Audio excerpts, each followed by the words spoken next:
To everyone everywhere. I say happy Father's Day to everyone everywhere. You know, I know this is Men's Month, and Father's Day is to celebrate the male principle of fatherhood. And God knows we men deserve and appreciate the recognition. I don't know, it just seems like there's a lot more days in the year focused on women than there are on men. And I'm okay with that because I realize that if it wasn't for you, there would be no us.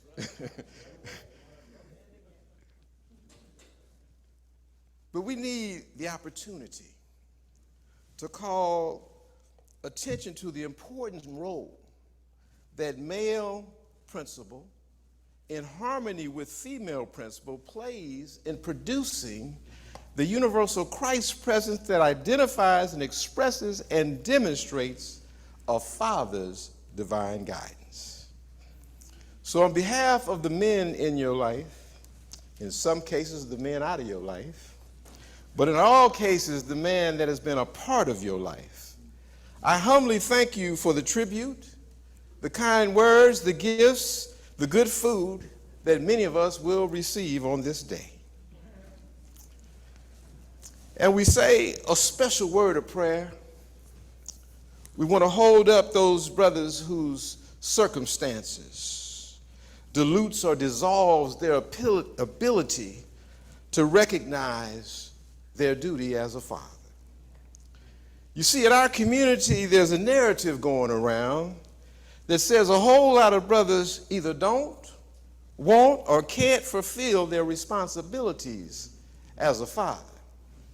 You know, they put that jacket on us some time ago.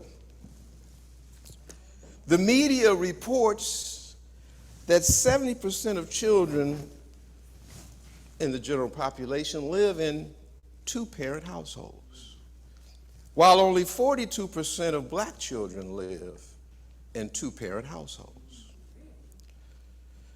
They say out of the black households, they say 46% of children live with their mom only, and only 5% live with dad only.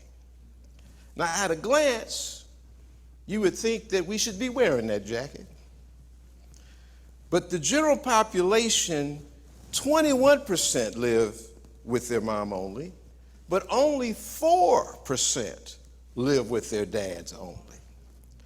So you see, black men actually represent the highest percentage of dads-only households in this country.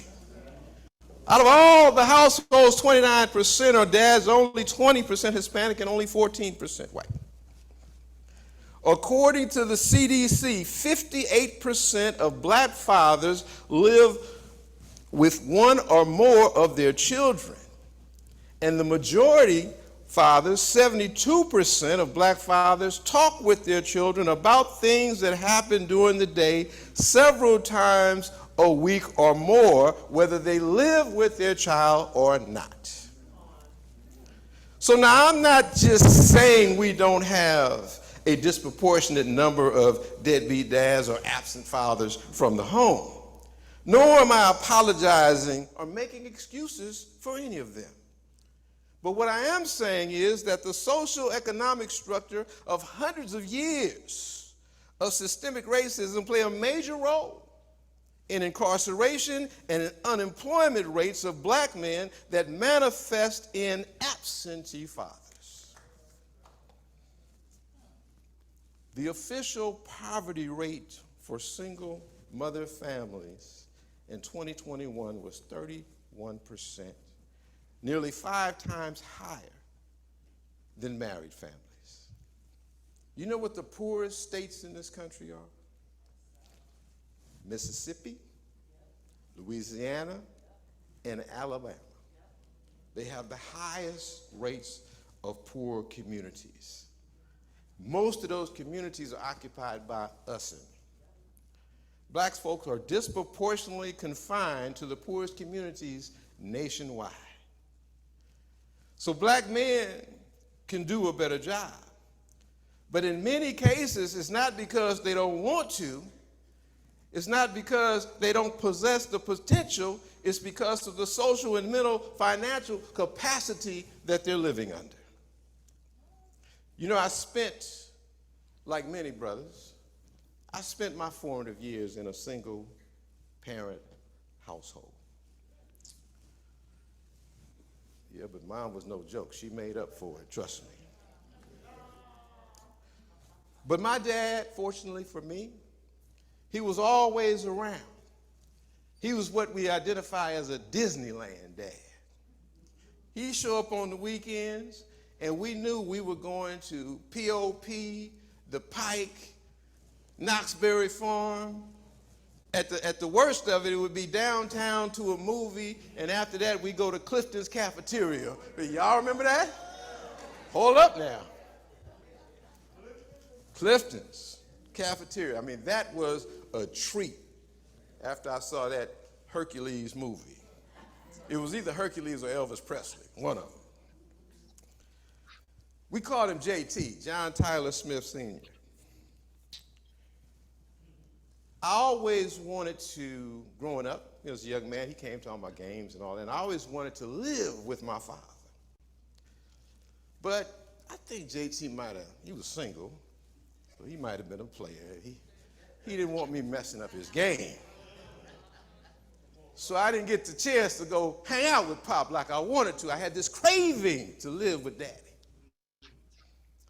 And then when I got to be about 15, 16 years old and got beside myself and wasn't listening to what Mama had to say, got on the phone one night, stayed too long, hung up the phone so she would think I was off, went and got on the wall phone and kept talking.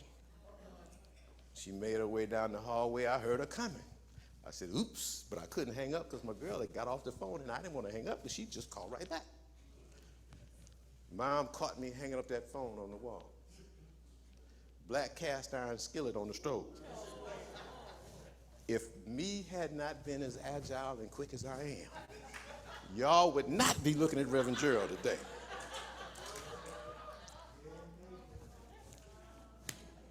What transpired after that, I packed up my little stuff and got out the house. Pouring down rain in Los Angeles. Pouring down, just torrential downpour.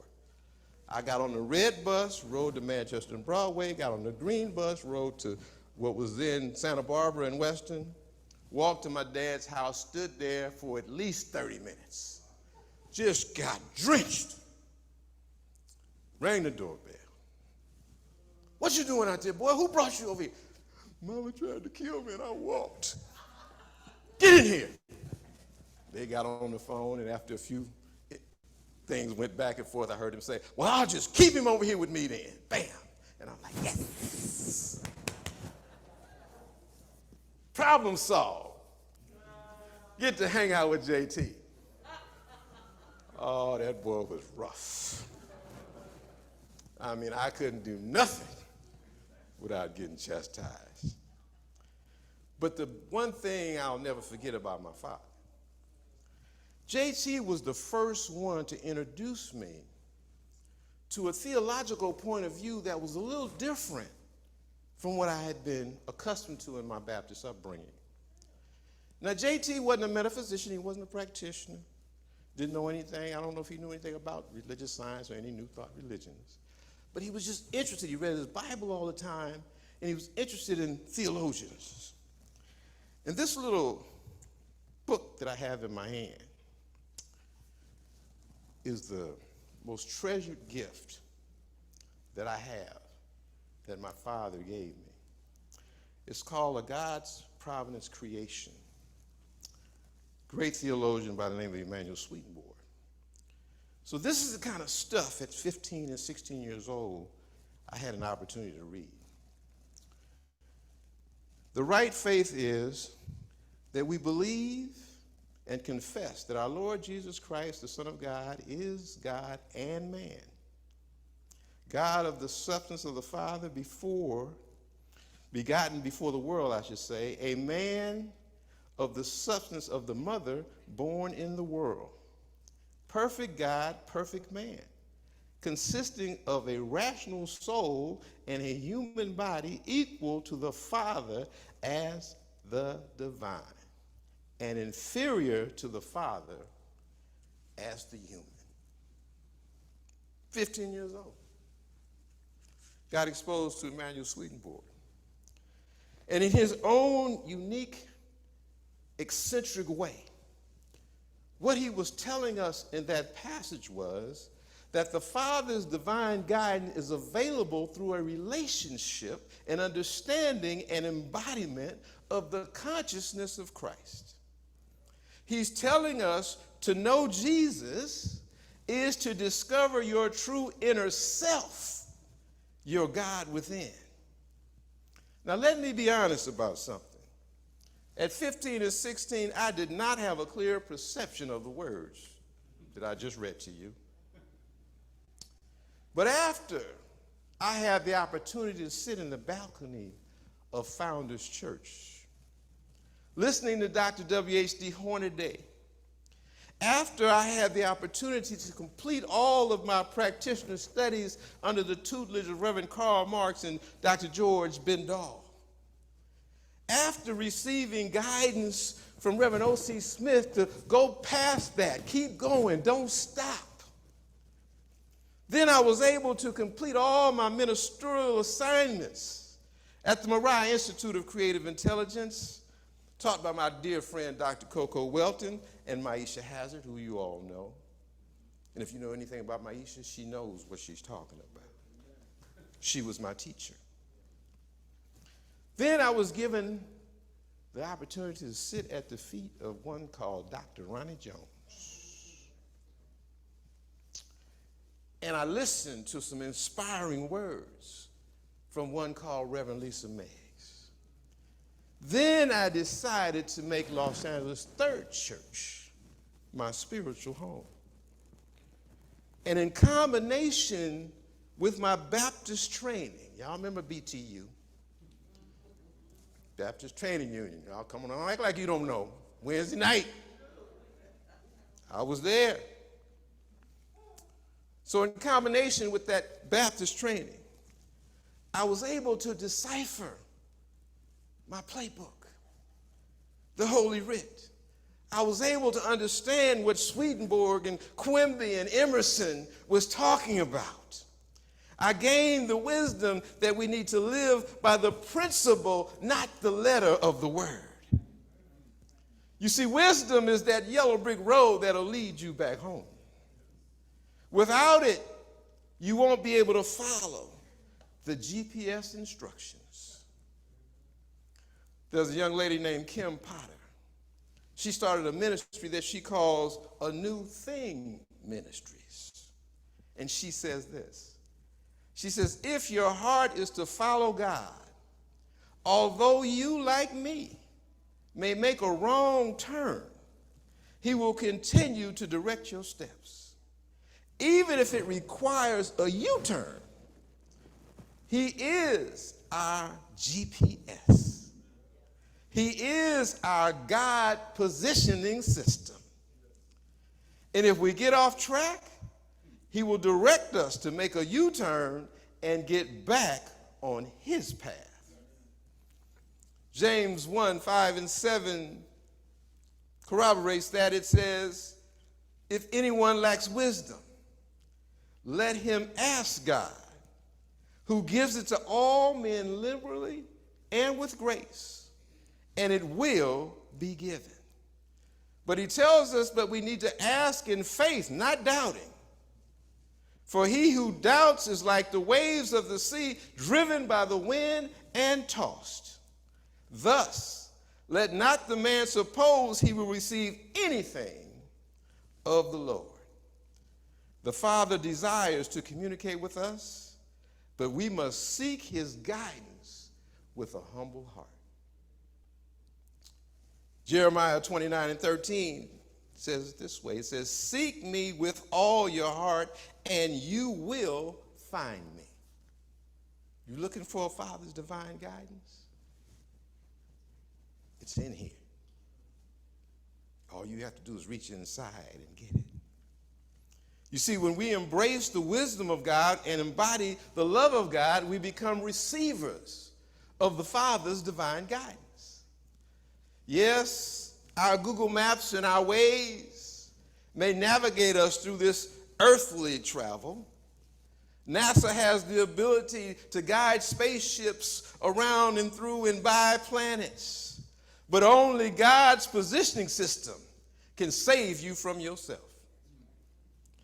The simple definition of father in our worldly experience is man's relationship to his children.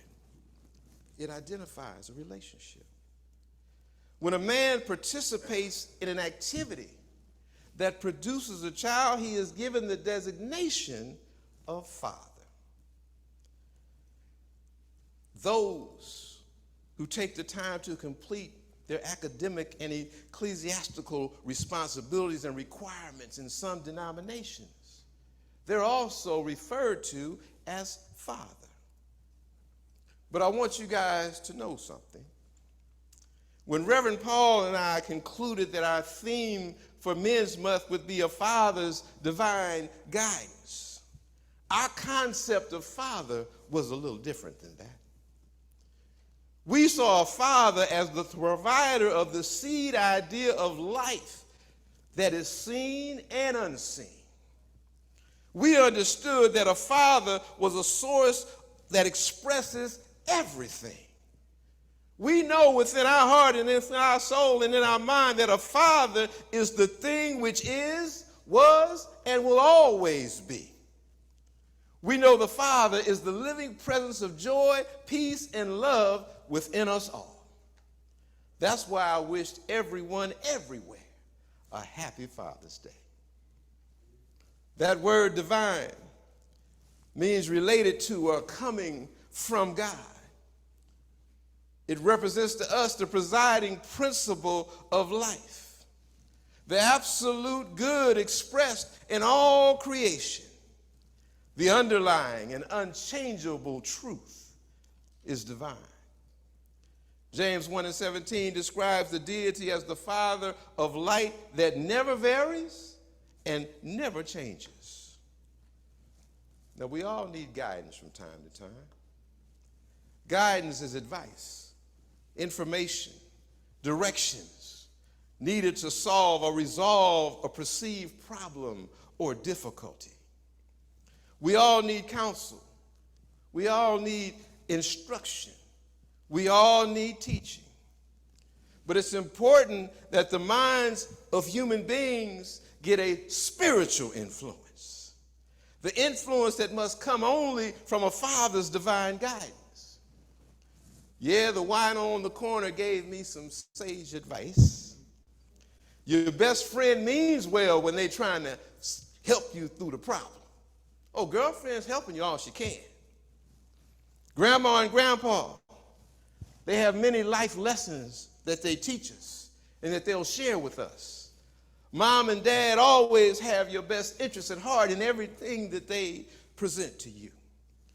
An astrologer or a tarot reader may have offering you a hopeful prediction.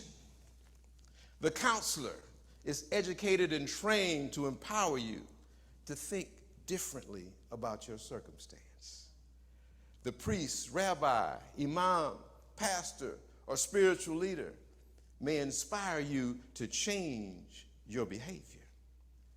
But until you recognize, until you unify and realize and show appreciation and demonstrate your belief, faith, and trust in a power, presence, protection, and provision and promise of God within, you can't fully appreciate the benefits of a father's divine guidance. You see, in our mortal experience, there are 4 ways for us to receive guidance. We can receive it visually. We can receive it verbally. We can receive it manually. And we can receive it mechanically. Well, what do you mean, Reverend Jerrold? Visual is by demonstration. You learn by watching somebody do it. You know, you YouTube and watch them do it. Verbal, audible instruction. We all been to school. We know what that's all about. Manual, those of us who are athletes, that's when you get that coach, that training. Some of you have had physical trainers, coaches. And then mechanical. That's when you have a support aid. You know, when you learn how to swim, you get those little paddle boards and hold on to it. Those are the ways that we in this mortal world get guidance. But with a spiritual understanding, that visual becomes imagination. It becomes the mind's eye. With a spiritual understanding, that verbal is an affirmation, a prayer, or that still small voice within you. With a spiritual understanding, the manual is spiritual literature and a minister or practitioner's word that guides you through your issue. With a spiritual understanding, the mechanical becomes scientific understanding of this word, a metaphysical Bible study, a regular prayer, envisioning weekly, actively seeking wisdom, and consistently demonstrating your faith.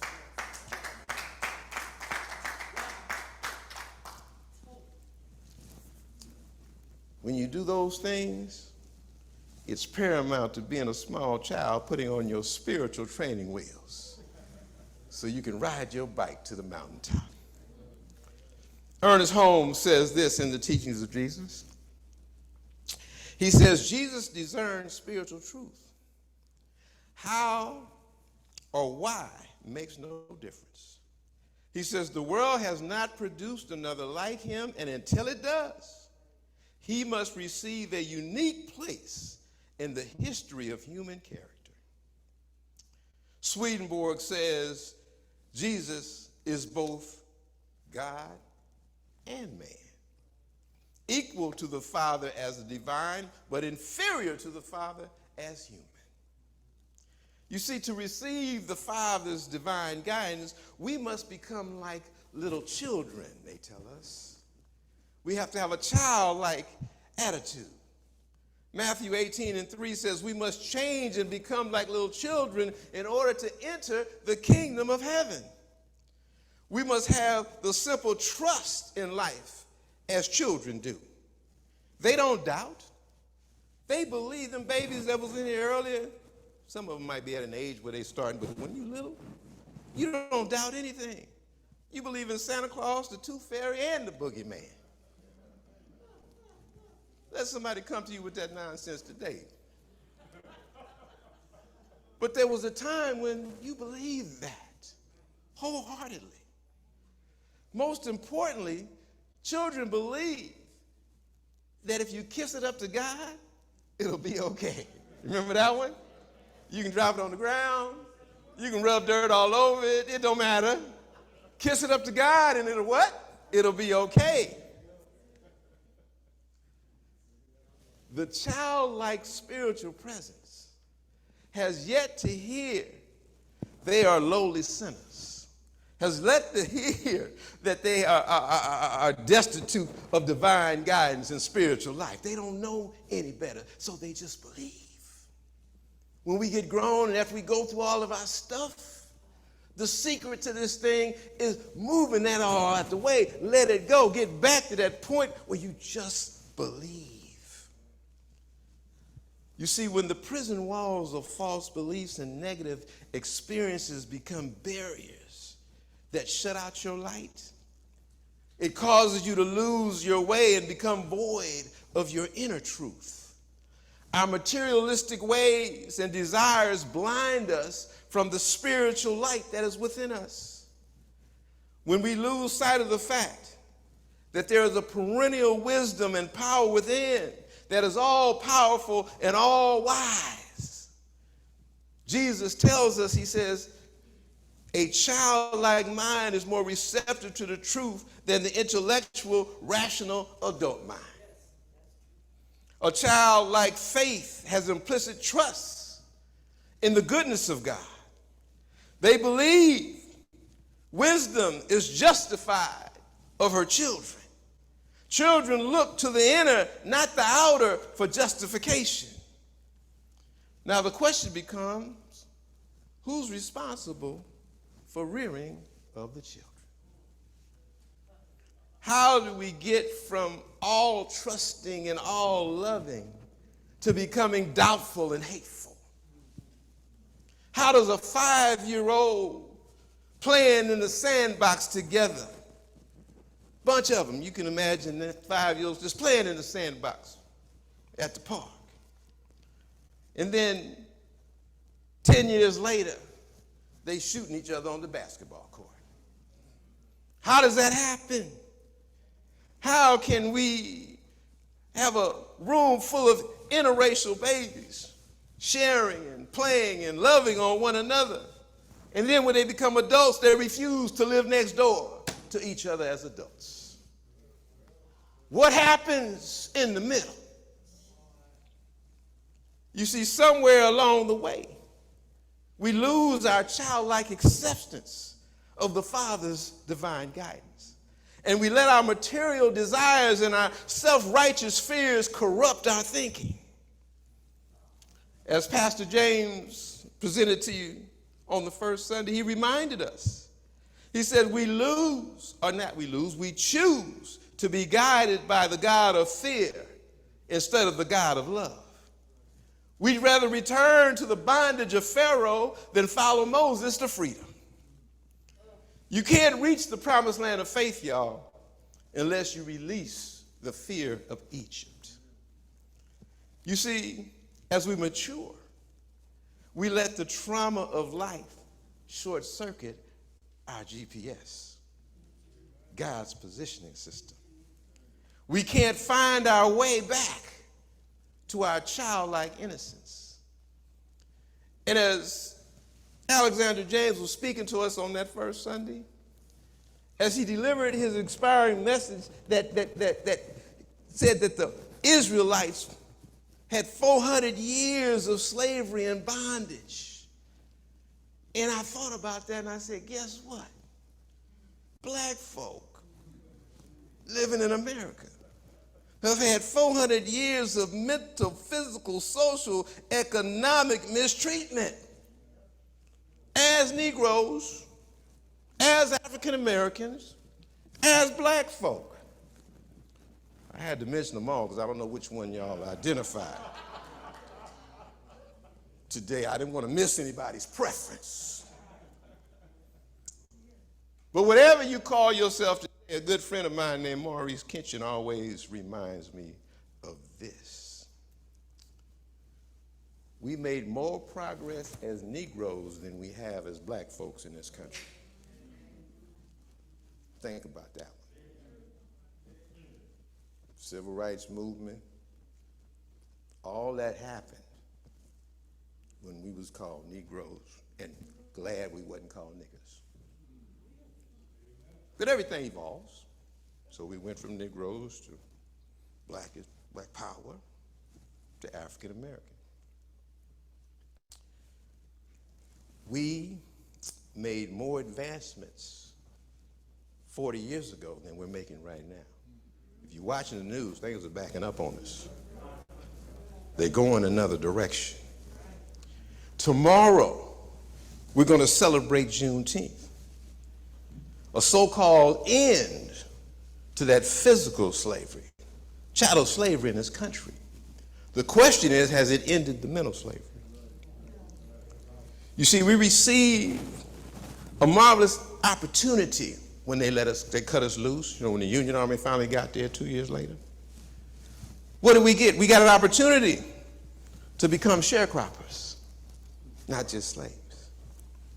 We could walk down certain streets that we couldn't walk down before, but we couldn't gaze at a white woman and we couldn't look a white man in the face.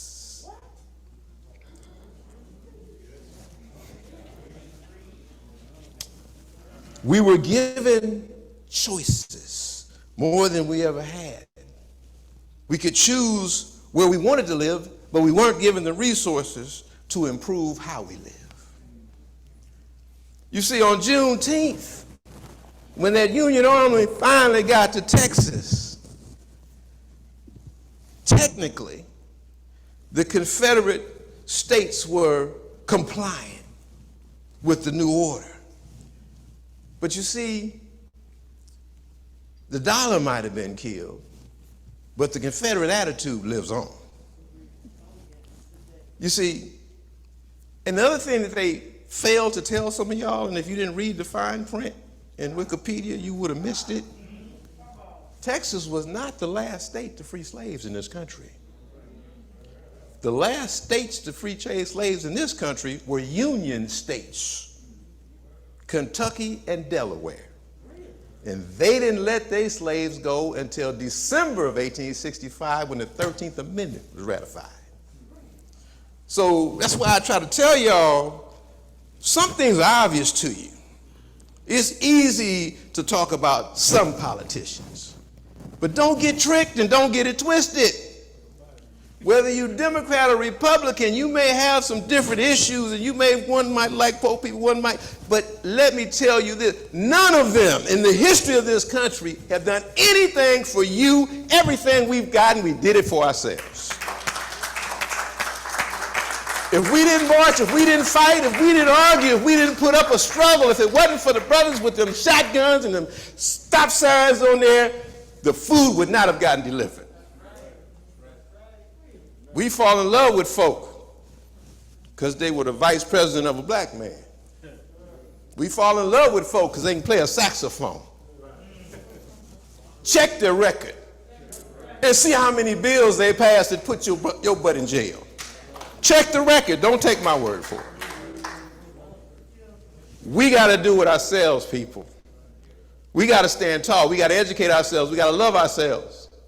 We have to treat ourselves in a way that demands respect, because they are not going to give it to you. Okay, I digress.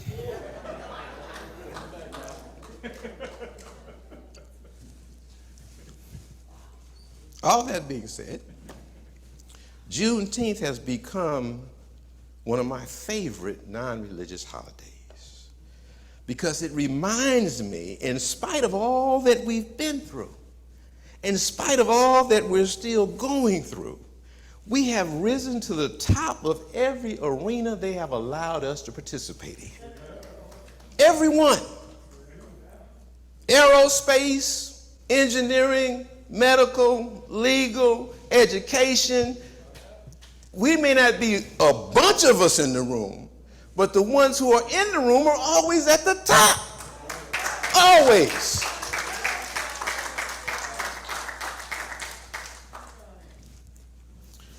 The classes that I took to become a certified addiction counselor confirmed one thing, and I found it to be true in all of the healthcare system, be it mental or physical, that trauma is the root cause of all behavioral and many physical challenges.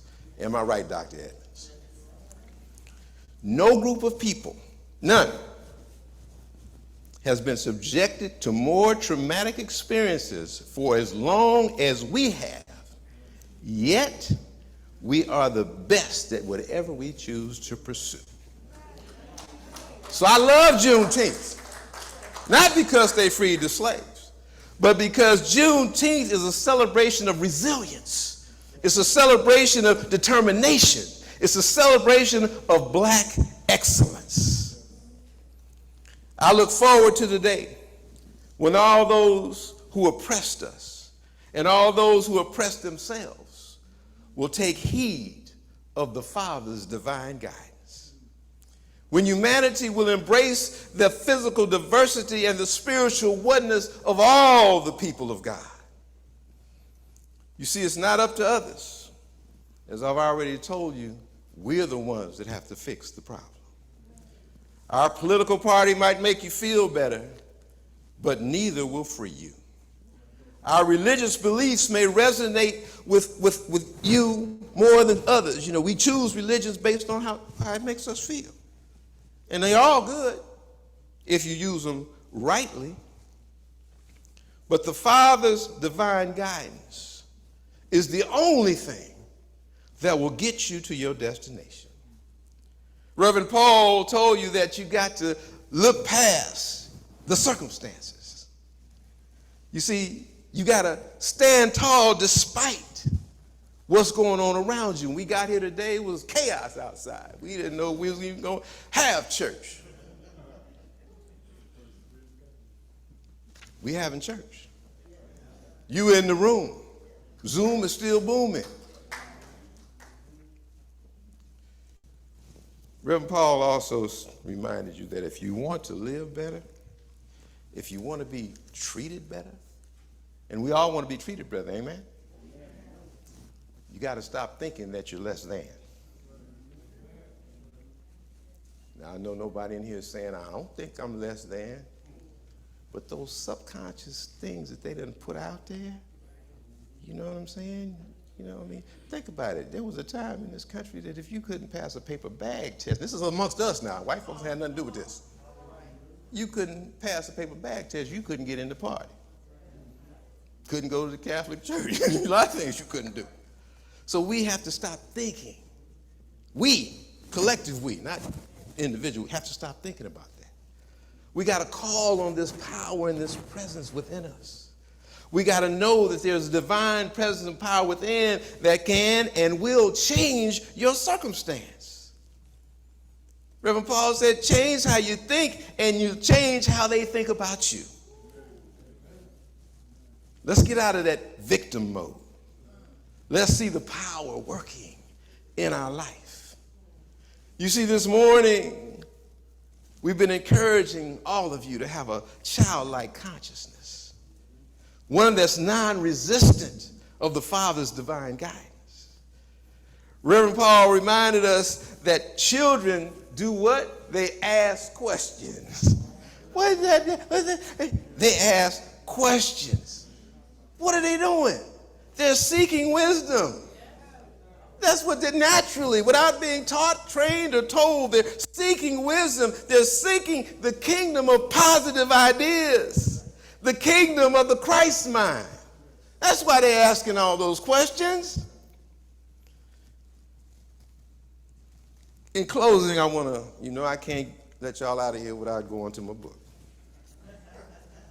Y'all know that, so don't just sit tight.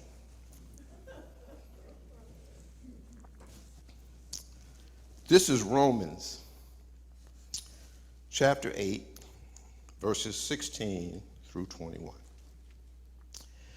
And the Spirit bears witness to our spirit that we are the children of God.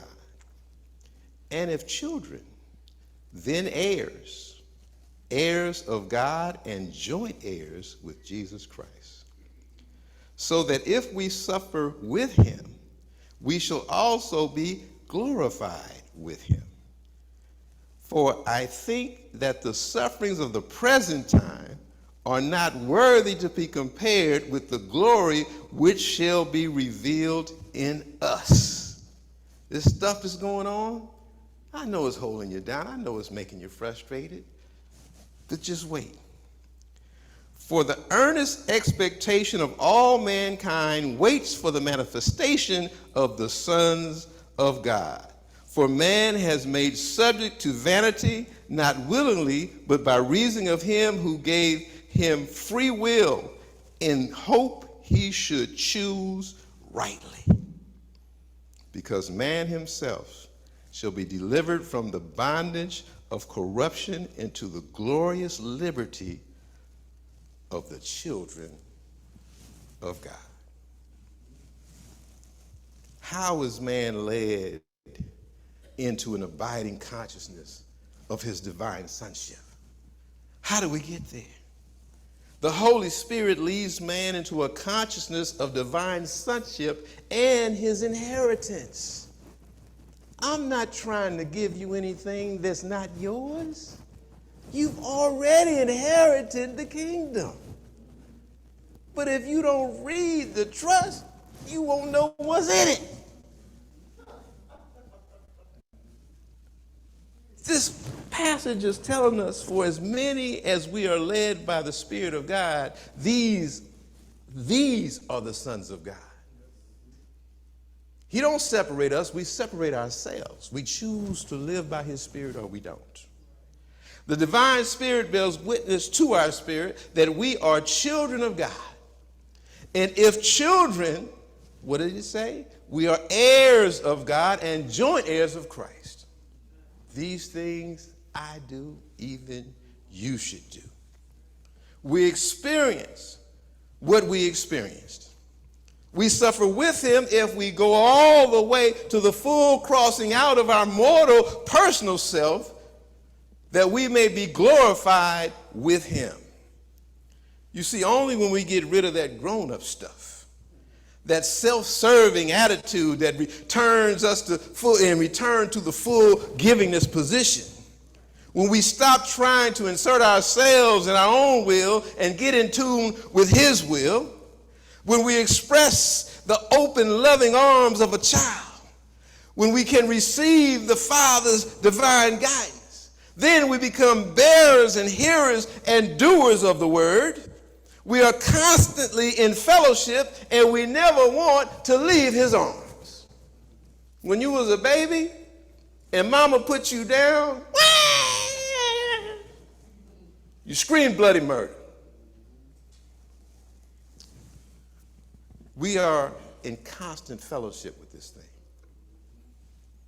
We ask and we affirm for what we want. When we're willing to obey, God delivers. I'm going to tell this to you. I don't want anybody to get upset with Reverend Jerrold. But when Reverend Paul and I first started talking about what this month was going to be about, he said, "What do you think?" I gave him this. It just came to my head, and I'm not thinking literal. I'm kind of thinking spiritual, but I said, let's make the theme, who's your daddy? Who's your daddy? That was the first thing that came out of my mouth. Now, we didn't go with it because, based on those stats I shared with you earlier, it's a sensitive area for some folk. So we decided we would go with the Father's divine guidance, because I didn't want nobody to take this personal, But before I get out of here, I can't leave you without answering the question. Who's your daddy? Your daddy. Your daddy is the one who leads you out of the wilderness. Your daddy is the one that has the faith to make you whole. Your daddy is the one whose words that heals and comforts you. Your daddy is the one that gives you the positive thought and imagination to lead you to your spiritual destination. Your daddy is the divine guidance of your heavenly Father. Your daddy is the one that gave birth to the Christ consciousness that lives, moves, and has its being in you. I know y'all are looking for a physical somebody to hold. I know y'all are wishing they were always in the home with you. I know y'all are wishing that you knew more about him. I'm telling you, you know all there is to know about him. All you got to do is look inside yourself. Answer those questions for yourself. Look at your life. You're doing fine. You're striding. You're working. You're moving. You're prosperous. You're whole. You're healthy. You're complete. All because of who's your daddy. The Heavenly Father is your daddy.